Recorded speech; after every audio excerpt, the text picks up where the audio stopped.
ಗಳಿಗೆಯಲ್ಲೇ ಹೆಚ್ಚು ಜನ ಬರುವಂಥದ್ದು. ನಾನು ಹಿಂದೆ ಎಲ್ಲ ಹೋಗಿ ನೋಡಿದೆ. ನಾವೇನು ಧರ್ಮದರ್ಶನ ಇದೆ, ಆ ಧರ್ಮದರ್ಶನದಲ್ಲಿ ಆಲ್ರೆಡಿ ಒಂದು 20,000 ಜನ ಇದ್ದಾರೆ.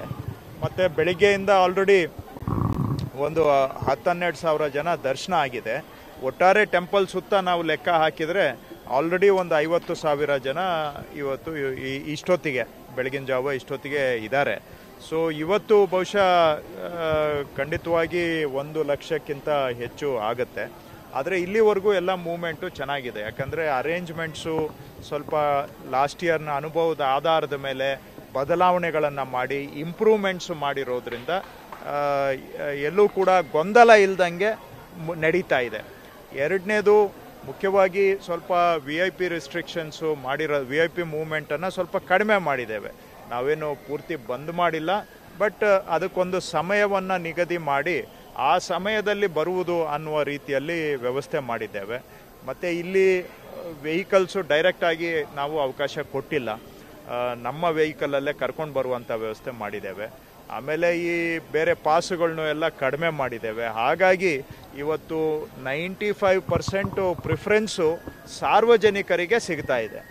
ನಾರ್ಮಲ್ ಭಕ್ತಾದಿಗಳು ಈಗ ಆಲ್ರೆಡಿ ಬೆಳಿಗ್ಗೆಯಿಂದ ನಾನು ಭೇಟಿ ಮಾಡಿದ ಪೈಕಿ ಸುಮಾರು ಜನ ಹಾಸನದವರಿದ್ದಾರೆ, ಚಿತ್ರದುರ್ಗ, ಬೆಂಗಳೂರು, ರಾಯಚೂರು, ಬೆಳಗಾವಿ, ತುಮಕೂರು, ಕೊಪ್ಪಳ, ಹೀಗೆ ರಾಜ್ಯದ ಆಲ್ರೆಡಿ ಎಲ್ಲ ಕಡೆಯಿಂದ ಬಂದಿದ್ದಾರೆ.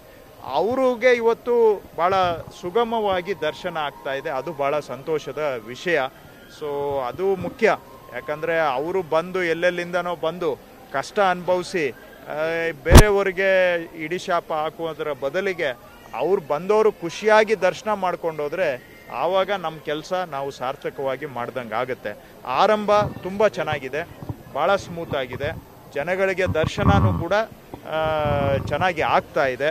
ಅಫ್ಕೋರ್ಸ್ ಇವತ್ತು ಮಧ್ಯಾಹ್ನ ನಾಳೆ ನಮಗೆ ಮೇಜರ್ ಚಾಲೆಂಜು, ನಾಳೆ ಹೆಚ್ಚಿನ ಜನ ಬರ್ತಾರೆ. ಆದರೂ ಕೂಡ ಅನಿವಾರ್ಯವಾಗಿ ನಾವು ದೇವಾಲಯದ ಒಳಗಡೆ ನಾನು ಹೇಳಿದ್ದೇನೆ, ಯಾರಿಗೂ ನಿಲ್ಲಕ್ಕೆ ಅವಕಾಶ ಕೊಡಬಾರ್ದು, ಒಳಗಡೆ ಪುಷ್ ಮಾಡಲೇಬೇಕು ಅಂತ.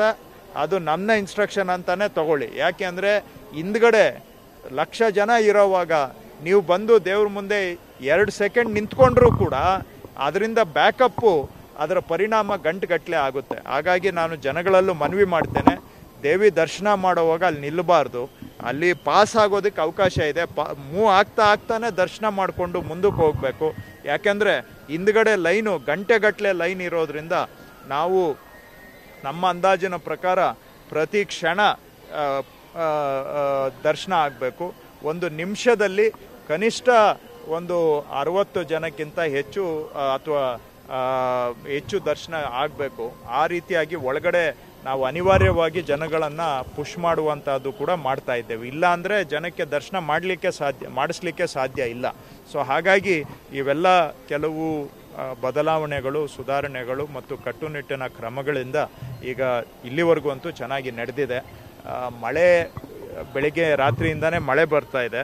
ನಾನು ಅಂದ್ಕೊಂಡೆ ಜನ ಕಡಿಮೆ ಇರ್ತಾರೆ ಅಂತ, ಆದರೆ ಜನ ಮಳೆನೂ ಕೂಡ ಲೆಕ್ಕಿಸದೆ ಹೋದ ವರ್ಷಕ್ಕಿಂತ ಜಾಸ್ತಿ ಬಂದಿದ್ದಾರೆ ಇವತ್ತು ಓಪನಿಂಗ್ ಟೈಮ್ಗೆ.